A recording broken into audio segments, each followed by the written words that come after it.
Well,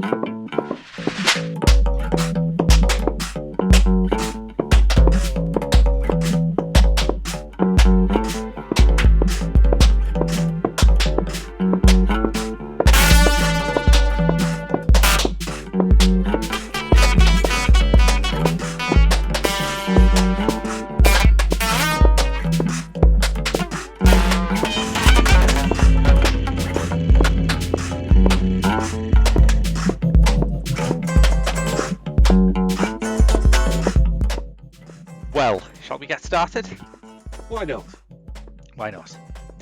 Hello and welcome to Pop Screen, part of the Geek Show podcast network. We are that corner of the Geek Show that's dedicated to the good, the bad and the befuddling of movies starring or about pop stars. No, the podcast sees or feels such a broad range of musical and cinematic genres, from country and western to hip-hop, from documentaries to science fiction. I'm your host, Graham Williamson. I'm a documentarian and I also write for the Geek Show. We are Cult, Horrified and Byline Times. And I've been joined this week by... Mick. Hello, Mick. Where can people find you? Usually on one of those +1 channels that does celebrity ghost haunts. I'm usually the voice in the background making strange noises. It's funny you should say this because the opening of my notes for today's film is this the weirdest film that you wouldn't be surprised to see on ITV4? Because don't get me wrong, it's not the weirdest film ever made, but No. ITV4 very rarely do Viva Catilova retrospectives. So I would have to say that out of the films that you would expect to see on that channel, this is the strangest goddamn thing. Yes. I mean, there are two films based on Who concept albums.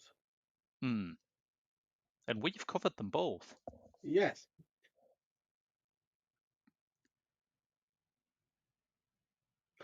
And this is definitely the weirdest. Yeah, completely. I mean, that is a sign of great versatility, isn't it? Because you can't say... Because there's only two films, cinema releases, that I'm aware of that have got Sting in. Yeah. And Quadrophenia is definitely the least weird of those. Yeah, I assume the other's June, right? Yes. Yeah. So, in the Venn diagram, Quadrophenia is least weird Sting, least weird Who concept album. Yes. Movie. Yes. Yeah, I think that's fair. The Sting movie from the director of Eraserhead is weirder than the Sting movie from the director of MasterChef. Yes. Which I still can't get my head around. I know. And it's been 20 years now. But then again, let's have a look at the concept for Quadrophenia. The concept for Quadrophenia is Jimmy, a guy who can't fit in, struggling with his identity and hopeless drug addictions and unrequited love. Right? So that's not at all weird. It's pretty down to earth, pretty kitchen sink. Yeah. Let's have a look at the concept behind Tommy. Yeah. Deaf, dumb, and blind kid who becomes that way because of a psychological trauma in early childhood, finds salvation through the medium of pinball. And also, bear in mind, this is what the concept looks like before Ken Russell gets his hands on it. Exactly. And the thing is, look, if you look at the usual process between like early work by any artist in any field, be it a novelist or anything, the sort of flights of fantasy tend to get more excessive as you progress because success breeds less in editorial control. Yes. No, apparently not. Let's do the weird shit first, get it out of the way, and then we'll ease them into normalcy. Well, no one could possibly accuse Ken Russell of having that career curve, I think. This is Ken Russell, like he at this point he's done The Devils, he's done Women in Love, he's an established name, but he hasn't yet done, Listomania or Crimes of Passion or Yeah. anything absolutely barking like that. But And this is kind of the tipping point, isn't it? This is the yeah, seesaw. This is where he becomes fully Kenized. and it's almost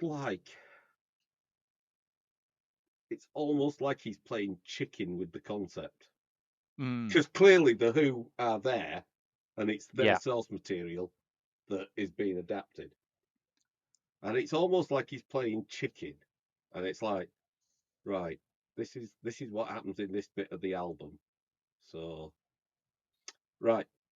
I'm going to have Tina Turner and hypodermic syringes in a strange kind of dance scene. Yeah. I'll never fly. Yeah, do it, Ken. What? Right. I'm Margaret in a big tub of beans. Yeah, do it. Eric Clapton waving incense in front of a massive Marilyn Monroe statue. Do it, Ken. Do it. I'm loving you. Well, I mean, from what you read about the behind the scenes environment, yes, it appears that was it, because this could have gone so badly wrong. Russell was not a fan of rock music. Yeah. Anyone who's seen his early BBC work will know that he was much more attuned to classical music than rock. Mhm. He jumped on board this because he'd been trying to write a script that was a satire on celebrity culture where celebrities became the new messiahs, and he recognized Tommy obviously had like Yeah. the seeds of that in it. That could have been a disaster. I mean, brilliant boy genius auteurs and 60s rock bands are two sectors of society that are not noted for humility. No. And yet, when Townsend saw what Russell was doing, he liked it so much that he actually wrote 4 new songs. Yeah. It's bizarre, isn't it? But Yeah. when you look at Quadrophenia, Mm, you look at the cast list, and they're all household names now. yeah. But back when the film was made, Sting was probably, arguably, the most famous. Sting and maybe Toya, Yeah. who have relatively small roles. Mm, yeah. Michael Elphick was a character actor anyway, so having him turn up as a relatively minor kind of major role will be expected. And that's kind of the thrill of Quadrophenia, Yeah, isn't it? You're seeing an entire generation of British actors in their absolutely, embryo stage. absolutely. Um, Whereas with this, you've actually got quite established. It might be that by the time I got round to watching it, some of them were more established, like Robert Powell. I mean, this Mm, is yeah. before he's Jesus, Yes. and it makes you wonder how he got the Jesus gig, quite frankly. Um, Yeah, he's not even the most misogynistic figure in Tommy. so, but it's like you can kind of see that, yes, Keith Moon's got a prominent role. Obviously, Roger Daltrey, Daltrey's in the Dal- lead. Yeah. Daltrey's in the lead, and you can see that. But they'll having Eric Clapton just turn up, let alone asking him to dress as some kind of manic high priest. I have to admit, the Clapton scene is the one that doesn't quite work for me, and I am not judging this on my opinions of Clapton, which are as low as they can get. But I Yeah, do like I did not recognize him when he came on screen here, and I just sort of thought, oh, why are we following someone who has no charisma for a bit? Oh, it's Clapton. That makes sense.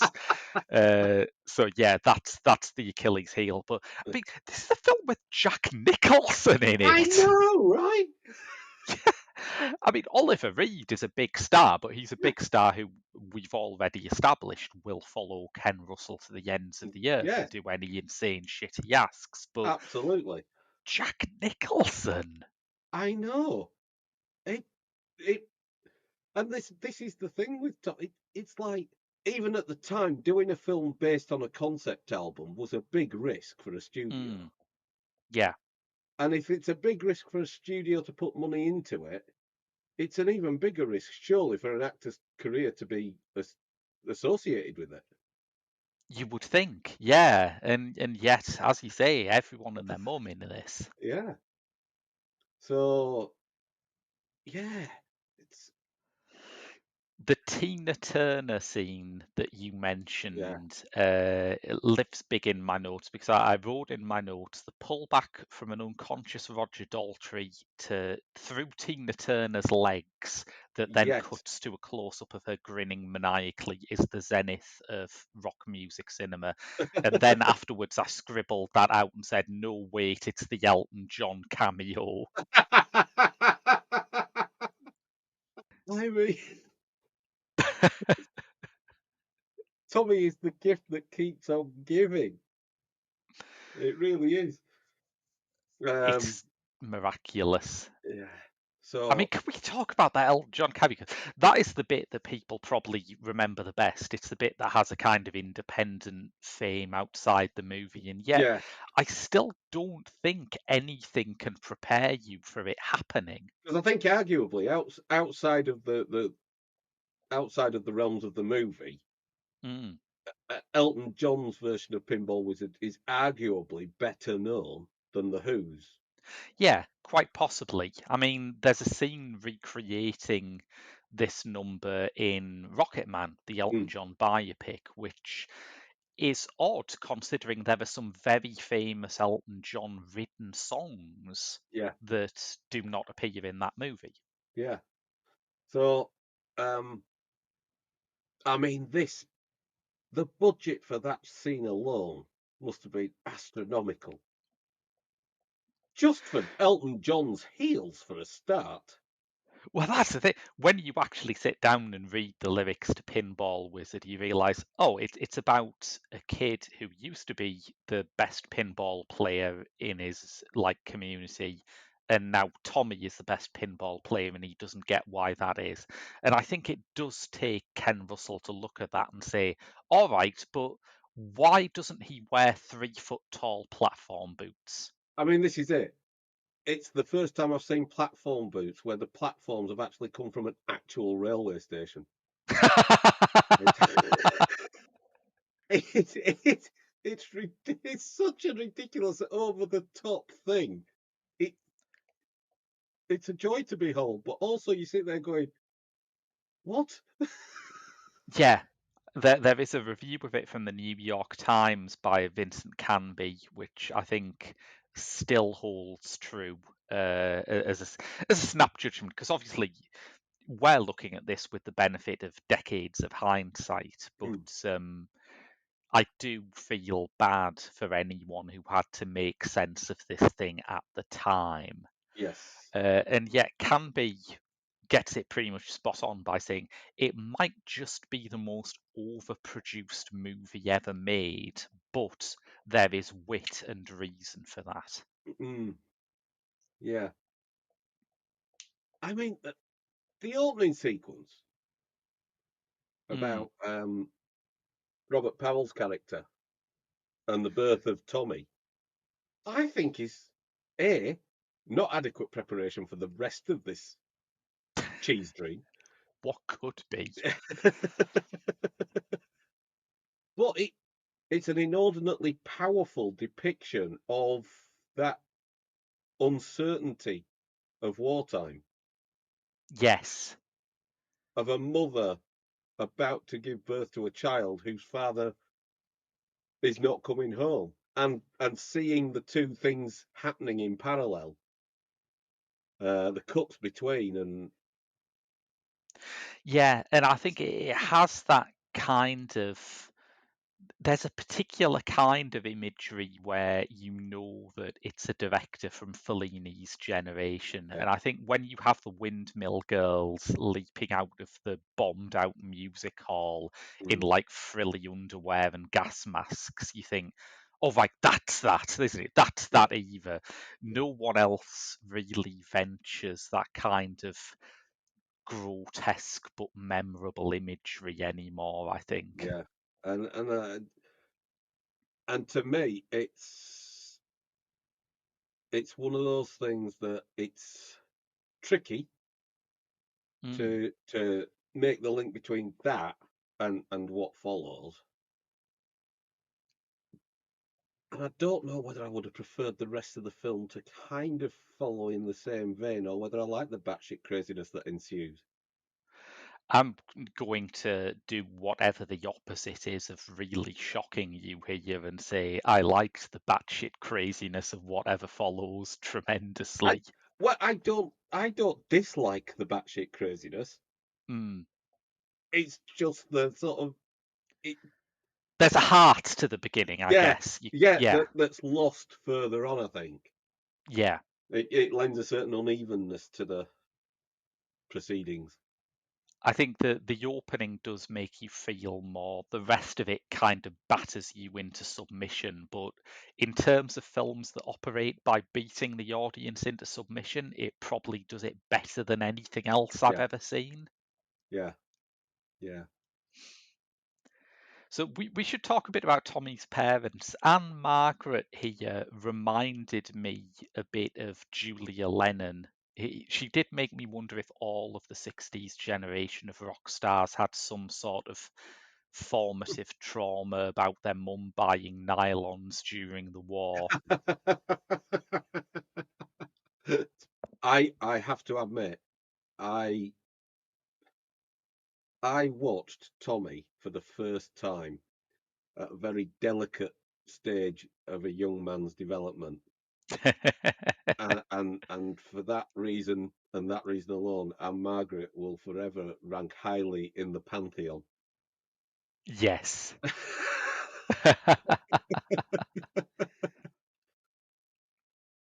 And I get all fluttery when I see a can of Heinz. Other baked bean products are available. Anne Margaret, of course, has big pop movie priors because she co-starred with Elvis in Viva Las Vegas. But yeah, there's nothing in an Elvis movie that could prepare you for what she No, goes through here. No. no, no. Russell rewrote the concept of Townsend's album a little bit here because I think I'm right in saying on the album, Tommy's Spirit Guide is just a spirit guide that Hmm. Townsend had, like every British rock star of this generation, been getting into Indian mysticism, and that Yeah, was a concept that he thought was important. It's Russell who made that into Tommy's father as a sort of guardian spirit as yeah. his mother becomes seduced by the wicked and indeed drunk stepdad that is Oliver Reed. Right. Yes. Which again is something that Townsend could have just flung back in Russell's face and said, you don't get this, man. Yeah. But He no, could. he Yeah. liked it. He Yeah. rewrote a bit of the relevant song. He's a great character, I think, Mm, because he he does everything you'd expect that character to do.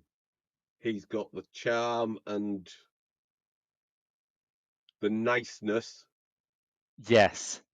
that you'd need um, to inveigle your way into Anne Margaret's affections, but he could turn on a sixpence into a ruthless and quite oily character. I mean, if you could feel this silken thigh. Yeah, he manages to do charm and creep with equal measure. Yeah, he's great Yeah, at it. And I think yeah, it brings something out of Townsend too. Like, if you played me Bernie's Holiday Camp, which is one of the original songs that Yeah. Townsend wrote for the film. If you played me that like in isolation without telling me what band it was, I would suspect someone was parodying Blur circa The Great Escape rather than releasing that several decades earlier. Yeah. It is a great track. It it does a little journey all of its own. Mm. Um, in so much as you could almost do a full film based on that track. Oh, I would kill for a whole Ken Russell film about a sort of off-brand version of Butlins with Oliver Reed as a pervy redcoat. That sounds like the best movie ever made. Oh, the best movie never made. Well, yes. Sadly, Yeah. yes. I'll get on to my agent. But yeah, it does it has a whole beginning, middle, and end all of its own. Um, Yes. as quite a lot of these scenes do. There's quite a lot of characters that you think, how did you end up being that? Yeah. What is the deal with Tina Turner's Acid Queen?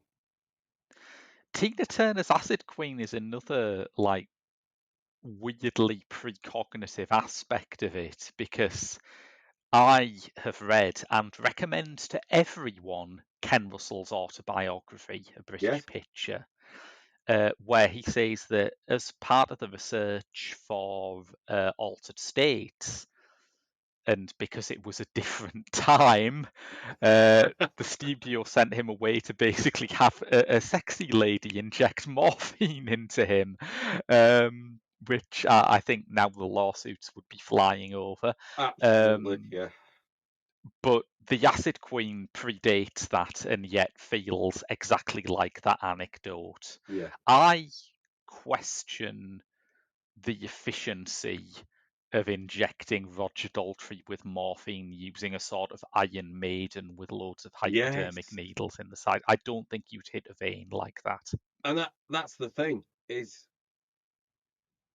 how much of it is drug induced trauma nightmare and how Mm, much of it is actually what she does. Because you mentioned the maniacal grin. She does look properly unhinged in that entire sequence, in a way that Tina Turner, even at the peak of her Thunderdome-ness, she doesn't achieve. I was going to say, yeah, she looked more stable when she was playing the baddie in a Mad Max movie, which is pretty incredible. She looked more sane when her co-star was Master Blaster.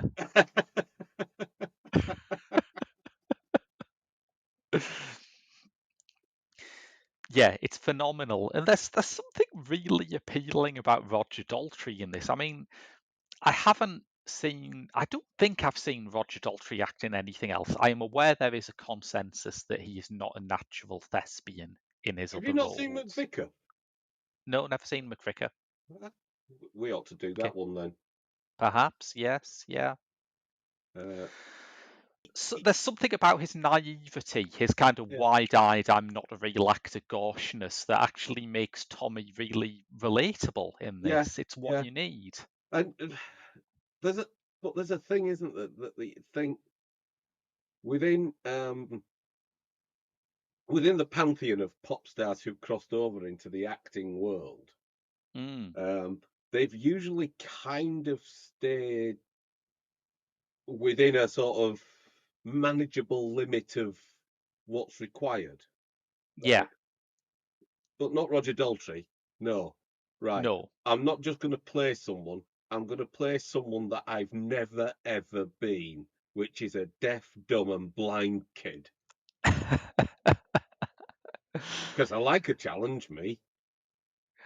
I mean, part of what I'm thinking is that if you've got an actual actor to play this, you would get the most unbearable kind of methody, ooh, I'm a disabled person, honest Oh, performance. can you Whereas, imagine Bowie taking it on oh boy, yeah.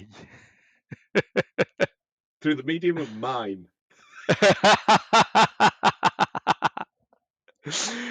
But you know what? I can imagine the sort of Tom Hanks version of this, and it's giving me hives. Whereas with Daltrey, you've got the exact opposite. You've got no acting whatsoever in a lot of ways. There, there, there is But a cer- fuck there me, is a it certain works. there is a certain naive charm to it. Yeah. This is going to appeal. This is a sentence that's going to appeal to a certain generation of listener. But imagine, if you will, a world in which Paul Nicholas is a baddie.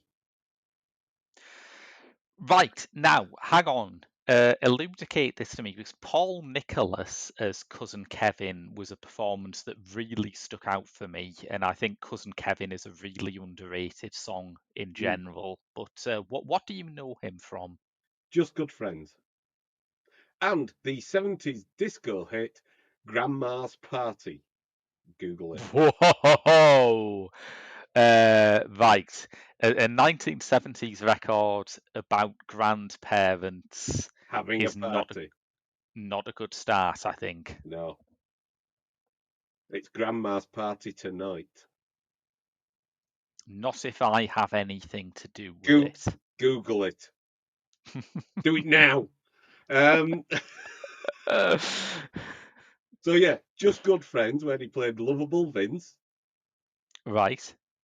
Grandma's Party, which he performed on many a Saturday evening light entertainment show with a glittery bowler hat and a cane as a song and dance number, and then Cousin Kevin. Yes, yeah. Very different. Very different. Almost madder than Moon in this film, I think. And that's some challenge. Because this is a kind of interesting portion of the film. This is I had watched this movie before, although I don't think I'd seen all of it, and this stretch of it stuck out because this is the part where it gets really dicey. You've got these two very dark songs, Mm, Cousin Kevin and Fiddle About, yeah. both the only songs on the album that were penned by John Entwistle alone. So Mm, clearly he's reacting to it like a very particular part of Townsend's story. yeah. And it's still done in this kind of Ken Russell-y sort of end of the pier Oh, Fellini yeah. kind of way. Almost vaudevillian, isn't it? Yes, Yeah. yes, And it's they're very much pantomime villains, but in a way that a pantomime doesn't leave you emotionally scarred and with PTSD for the rest of your life. yes. I think it sort of works as a sort of exploration of how someone of this generation with this kind of these same kind of cultural reference points as Mm, Tommy and his family would approach this kind of material. But there were points when Keith Moon was trying to imply paedophilic abuse by making maniacal slurping noises that I thought some parts of this Ken Russell film are in quite poor taste. an accusation that surely has never been levelled against this director before. No, no, not at all. The other thing that I found odd about it, it's in the year this film was made, I remember that sometimes there will be allusions made to certain either distant relatives or friends of family and stuff that you just didn't invite into certain situations. There was never Yes, anything openly said. There was just this implication that they were to be best avoided until you reach the age of majority. yes. Or at least could, swing a punch back. Yes, yes. You didn't then ask them to babysit your vulnerable child. Oh, no, certainly not. Although I think we've established that Anne Margaret and Oliver Reed are unlikely to win Parents of the Year by That this point. that's very true. Very, very true. Um, but even so, it still seems you probably won't want to draw attention to your neglect Yes. No, no. by enlisting the aid of a cousin who's likely to set your house on fire, just for shits and giggles, really. A cousin who at one point is sort of, the song only calls him a school bully. It says he's a mean kid. Hmm. The film shows him leaning out of a window, blasting Tommy with a high-powered fire hose from a distance of several stories, which I've never thought of Ken Russell as going to a particularly rough school, but if that's his idea of a school bully, he probably did. Either that or he was ex-army. Well, he was in the Navy. Was he? Does that count? Yeah, Well, yeah. yeah, because there was a strong tradition in the military until probably comparatively recently of what they call a beasting. Is that like hazing? A little bit. What it is if you and your behaviour Mm, reflect badly on your squad or your dorm or your billet or your whatever little grouping you got, yeah, the idea is that you are then disciplined by your peers unofficially right. to try and bring you into line. You do not want to know what the beastings were like for people whose personal hygiene was called into question. So before I worked out that you were saying bee sting and not bee sting, it did remind me of one of my favourite anecdotes from Ken Russell's autobiography, where he was on parade and a wasp flew up his trousers. Right. You could probably fill in a lot of the rest Yeah. yourself, although I do like the detail that when he was inspecting the damage in the toilets afterwards, his CO walked in and bellowed, "Wanking again, I see, Russell!" Yes, that's beasting. Beasting. Yes. Yeah. I think the whole fire hose from several stories is just to accentuate the violence rather than to um, anything else. But yeah, Mm. Kevin is just not a nice kid, is he? He's really horrible, But yes. incredibly gifted on the piano Everyone has an unexpected talent in this film, don't they? and Yeah. a lovely singing voice.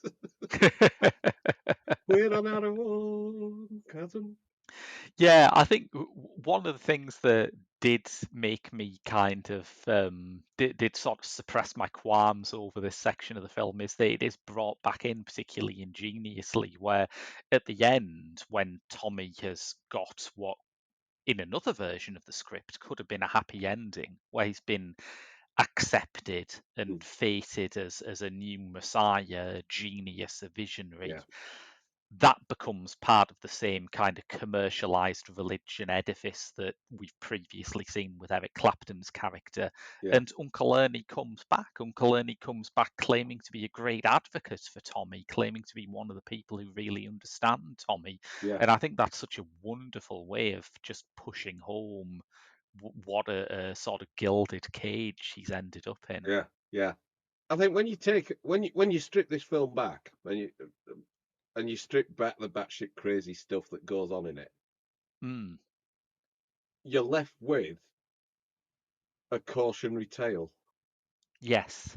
One which I'm sure there are a string of Hollywood celebrities who are facing certain allegations are thinking, do you know, I should have taken heed of those warnings.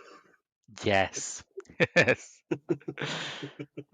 Yeah, it's basically a film about the foundation of Scientology, I think. It is, yes. And but I think it may be hard to detect under Russell's bombast, which, as Mm, I've previously noted, I wouldn't swap Ken Russell's bombast for the world. no, Um, but I think in Townsend's original conception, there is a definite heart to it, and I think what we yes. learned about Pete Townsend in later years about his own childhood Mm, abuse does make you sort of look back at it and see it as more than just a kind of wacky allegory that some yeah. drugged out 60s rock star thought of. You know, there's it's about communication. It's about feeling that no one listens to you, no yeah, one understands you, that no that one you, speaks the language you do. And and I that think you that, don't have a voice.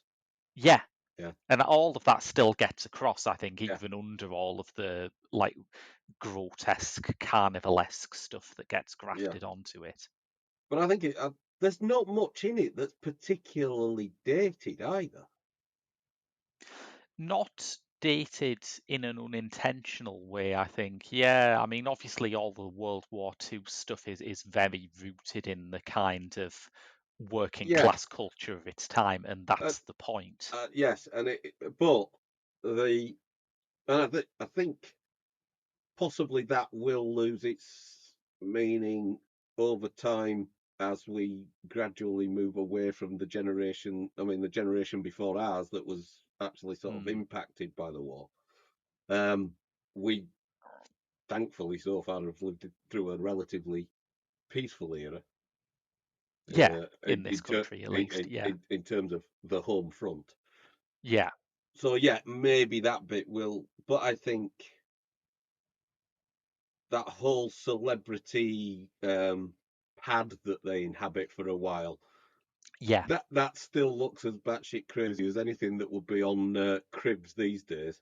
You Yes. know, and maybe if this film ever got a reboot, maybe that's what they'd do. They'd insert a section where he's on "That's My Crib" or whatever the show's called, where they Yeah. visit celebrity houses. And but I see no reason why it still couldn't be a space age egg chair. But Completely, yes. Yeah. Perfect for a tidal wave of beans to destroy. you mentioned the beans again. Just give me a minute. Oh dear God. No, I've got a cold. I genuinely thought that was a sight gag. I was impressed by the level of prep. I'm channeling my inner Ken Russell. Well, there's a theory about why Tommy works by the writer Martha Bales, talking about the album really, although I Hmm, think the film follows in what makes it work here. But that most rock operas are deeply pretentious, yeah, obviously. I think they have to be. Yeah. I think for a rock act to think we are sort of talented and precocious enough to pull this off, Mm. that there's a certain sort of setting themselves up for failure pomposity about it. Certainly, I mean, yeah. Ogden's Nut Gone Flake by the Small Faces is a classic example where the concept itself could only fit one side of the album. Yes. But Ogden's Nut Gone Flake is a good example because that kind of gets past the pretension by being funny. Yeah, And, Bales's argument was that Tommy works because it eschews much of a classical influence, which, a lot of concept albums are basically a rock band's keyboard player has just discovered how to play the 1812 overture, and my God, he is going to make you listen to it. you're talking about Rick Wakeman in a cape, aren't you? I absolutely am. Fuck that band. Um, but the other thing is, Tommy disguises its ambition because it's talking about low culture. Yeah. Tommy is talking about celebrities and advertising and holiday camps and all this trashy stuff just to sugar the pill to get you Mm, to accept that Pete Townsend is laying down something very heavy and yeah. personal here. Yeah. Yeah.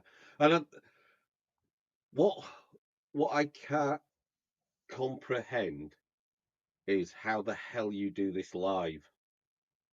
Because there have been live presentations of Tommy the, well, I think they call it Tommy the Musical when it's on stage.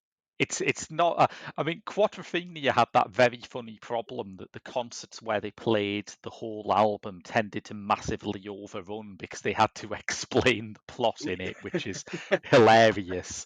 If you try to do that with Tommy, you'd be there all night. They would, yeah, Jesus. yeah. Here's a book that we've put together. Take it away at the end of the show. Yeah. But uh, yeah, I suppose that's part of why Tommy's always existed in several different versions, hasn't it? There's Mm, the original album, yes, and then Townsend had an ambition to do it with an orchestra, and as per the Martha Bales theory, thank God he didn't. Otherwise, it would have on the first go. Otherwise, it might have sounded too much of a white elephant. But he did yeah, get the chance to record that, and then you've got the version used for the film, where a lot of that orchestral arrangement is transferred over to like early synthesizers, yeah, which should be, again, it should be dated. It actually gives it this really pleasing kind of Wendy Carlos Clockwork Orange kind yeah, of vibe, which is yeah, very appropriate. yeah. I think it fits right in with similar sort of psychedelic classics of the time, like Yeah. Clockwork Orange, like 2001. I think, although they're very Mm. different genres, that they have a sort of aesthetic Yes. that fits That together. very designed look, Yeah, isn't it? yeah, Yeah. yeah. That I think only a good solid concept and a lot of drugs can achieve. Yeah, I think that is the missing part, isn't it? That this is made at the peak of the era where studio heads were, one, on quite a lot of cocaine, and two, weren't so big that they couldn't admit that they had no idea what the kids wanted anymore. So if That's they it. could find someone who did, whether it was Pete Townsend or Warren Beatty, doesn't matter, give them a load of money to do what the hell they want because we can't follow this. Absolutely. And then they tried it again with Warren Beatty a few years later and got Dick Tracy. Yes. Well, maybe he was ahead of his time. Maybe, he just saw the comic book adaptation trend. Have you done Dick Tracy on Behold, by the way? Mention it. Don't mention it. Have I summoned it? You probably, yeah. Don't say it again. I, I got told that we were pushing the format to its edges by doing Wednesday on our last recording. So Yes, I suppose newspaper strips are kind of their own universe. I know, but we pushed the format to its edges so that we could review Wednesday. Right, fair enough. And now you've opened that Pandora's box Yeah. and you're So staring down the barrel of a Dick Tracy episode. Does that yeah, make you feel good? no, it won't be long now before we're doing the back of Weetabix boxes. Uh, Yes, there's never been a Fred dark, Bassett the motion picture, has there? dark side cartoons, far side cartoons. Sorry. Um, there was a Fred Bassett animated show though. Was there? Yes, I mean, it's impressive enough that they managed to get decades we'll be worth of cartoons out of one joke, but we'll be doing Rupert the Bear, oh dear. but I hope we do the '70s Rupert the Bear, not that horrible CGI thing that came out. Was 'Cause the 70s Rupert the Bear scripted by the school kids who did Oz? Because that could have been interesting. I'm not sure. Have you never seen the '70s Rupert the Bear? No. It's a kind of stop motion thing. Oh wow. And there's a wood sprite that's friendly, but it looks evil.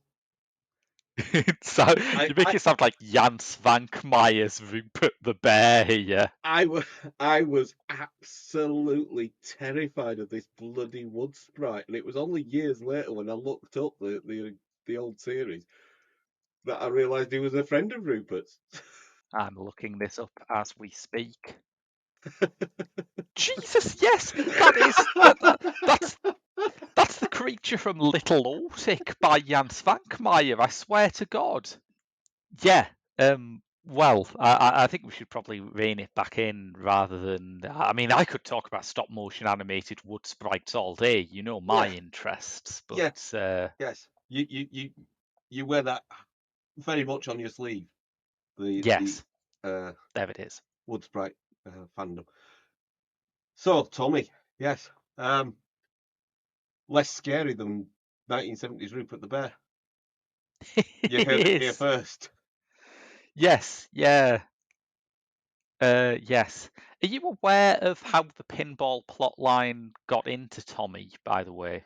No, See, Pete Townsend played a demo of the album to the very influential rock critic Nick Cohn, not to be confused with Nick Cohen, the recently disgraced Hans the Observer journalist. right. Um, but Cohn thought that it was, yeah, all right, not great. But Townsend knew that Nick Cohn was obsessed with pinball. So he Right. wrote Pinball Wizard and then put it in. Cohn declared it an absolute masterpiece. I mean, people talk about Andrea Riseborough's dodgy Oscar campaigning, but that, So basically, what happened was that Ken Russell put together an assemble edit of Tommy, took it to the studio execs, ran it past them, and one of the execs said, "I want to see Anne Margaret in Beans." and Margaret in Beans is like the sequel to Deep Purple in Rock, isn't it? Here's a weird thing about that scene. I assumed that Ken Russell had included the Beans after seeing the cover of the Who Sell Out Yes, with yes, Roger I always Daltrey in thought that Beans. was the link. Yeah, no, apparently not. Russell had written a script called Music, Music, Music about a composer who ends up working in the advertising industry. Couldn't get it made, but it did have this one incredible scene involving someone being washed away in a tsunami of beans. So he just ported it into Tommy. Right. Yeah, because I do keep looking out to see if I can see like tins of Odorono and stuff. Yes. But But it's more proof, I think, that Russell and Townsend, for people who did not like, for people who had massively different opinions on rock music, which you'd think would be a pretty major thing to disagree on in the pursuit for of making a rock opera. for a rock opera movie, yes. Yeah, Yeah. they actually are pretty simpatico in a lot of ways. Mm, yeah. And yeah, I think that's why it's great.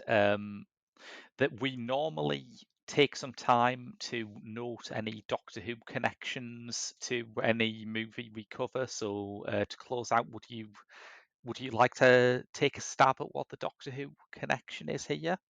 Well, I believe Elton John's outfit from Pinball Wizard was later used for Vogue and the Miniscope in Carnival of Monsters.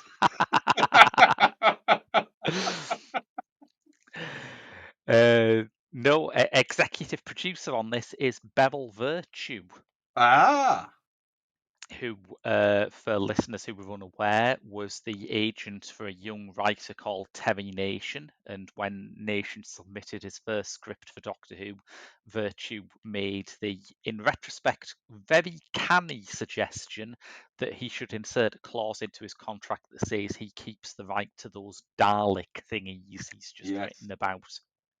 A move which was less successful with the Vord. Yes. Well, there's a whole history of Doctor Who writers failing to realise what their like classic creation is going to be. Mervyn Haseman and Henry Lincoln nearly ended the series with a lawsuit over the marketing rights to the Quarks. Yeah, Yet that character Brigadier Lethbridge Stewart they created, no, the Beeb can just have that guy. yeah. Yeah, yeah, no potential in him. The Vord, though, did come into their own as a blueprint for the Teletubbies. Oh God, that's horrifying. The leather tubbies. I think I saw them in the recent Pride parade. Um,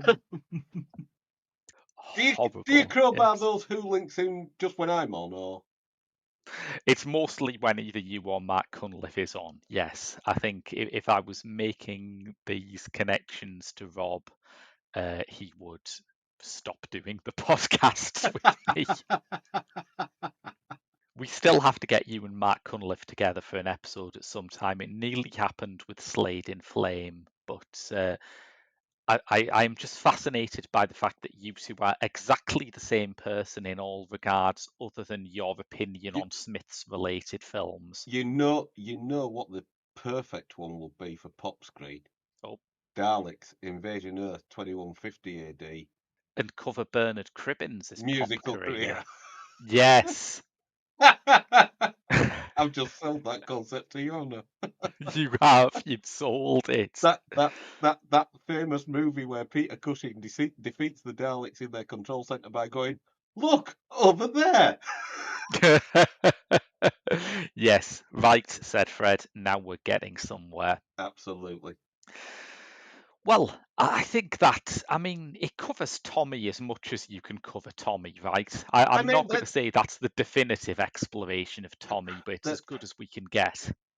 it's very difficult to cover Tommy and make an ounce of sense. Yes, it's very difficult to cover Tommy in a podcast that is shorter than Tommy. Yes. Although, if you find yourself shorter than Tommy, just get a pair of Elton John's platform shoes. Nice! Yes, that's a good gag to end on. I like that.